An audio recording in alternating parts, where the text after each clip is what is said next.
മഹാകുംഭമേളയെ അധിക്ഷേപിച്ച് കോൺഗ്രസ് അധ്യക്ഷൻ മല്ലികാർജ്ജുൻ ഖാർഗെ കുംഭമേളയിലെത്തി ഗംഗാസ്നാനം നടത്തിയാൽ പട്ടിണി മാറുമോ, തൊഴിൽ ലഭിക്കുമോ എന്നായിരുന്നു ഖാർഗെയുടെ പരാമർശം. സംഭവത്തിൽ വലിയ പ്രതിഷേധമാണ് ഉയരുന്നത്. കോൺഗ്രസ് മുസ്ലിം ലീഗായി മാറിയെന്ന് BJP IT സെൽ മേധാവി അമിത് മാളവ്യ തുറന്നടിച്ചു. സനാതനധർമ്മത്തിന്മേലുള്ള കടന്നുകയറ്റമെന്ന് BJP ദേശീയ വക്താവ് സംബിത് പത്രയും ചൂണ്ടിക്കാട്ടി. गंगा में डुबकी लेने से गरीबी दूर होती क्या? आपको खाना मिलता पेट को? मैं किसी की आस्था के ऊपर ठोस नहीं लगाना चाहता हूं.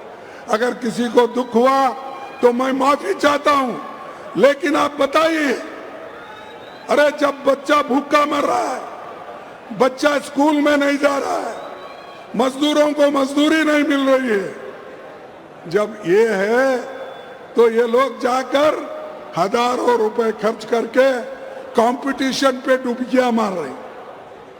कंपटीशन में एक डुबकी मारता दूसरा, और जब तक वो टीवी में अच्छा नहीं आता तब तक डुबकी मारते रहते. ഗംഗയിൽ മുങ്ങിയാൽ ദാരിദ്ര്യമില്ലാതാകുമോ, ഭക്ഷണം ലഭിക്കുമോ എന്നായിരുന്നു മഹാകുംഭമേളയെ അധിക്ഷേപിച്ചുള്ള മല്ലികാർജ്ജുന ഖാർഗെയുടെ പരാമർശം. കുട്ടികൾ പട്ടിണിയിൽ മരിക്കുന്നു, സ്കൂളുകളിൽ പോകാൻ കഴിയുന്നില്ല, തൊഴിലാളികൾക്ക് ശമ്പളം ലഭിക്കുന്നില്ല. കുംഭമേളയിൽ പങ്കെടുത്ത് സ്നാനം ചെയ്താൽ ഇതിനൊക്കെ പരിഹാരമാകുമോ എന്നും ഖാർഗെ ചോദിച്ചു. BJP നേതാക്കൾ ഗംഗയിൽ മുങ്ങാൻ മത്സരിക്കുന്നു, ഇത്തരക്കാരിൽ നിന്ന് രാജ്യത്തിന് ഒരു പ്രയോജനവും ലഭിക്കുന്നില്ലെന്നും മധ്യപ്രദേശിലെ മോവിൽ നടന്ന ഒരു റാലിയിൽ സംസാരിച്ച കോൺഗ്രസ് അധ്യക്ഷൻ ആരോപിച്ചു.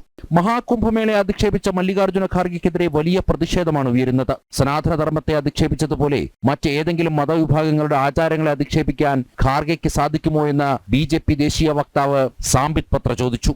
രാഹുൽ ഗാന്ധിയുടെ തിരക്കഥയാണ് മല്ലികാർജ്ജുന ഖാർഗെയുടെ വാക്കുകളിലൂടെ ഹൈന്ദവ സമൂഹം വായിച്ചതെന്നും സാംബിത് പത്ര വ്യക്തമാക്കി.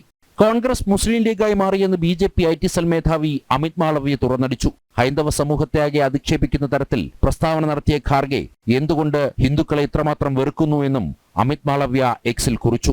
മല്ലികാർജ്ജുന ഖാർഗെയുടെ പരാമർശത്തിനെതിരെ വലിയ പ്രതിഷേധങ്ങൾക്കാകും രാജ്യം സാക്ഷ്യം വഹിക്കുക. ജനം, ഡൽഹി.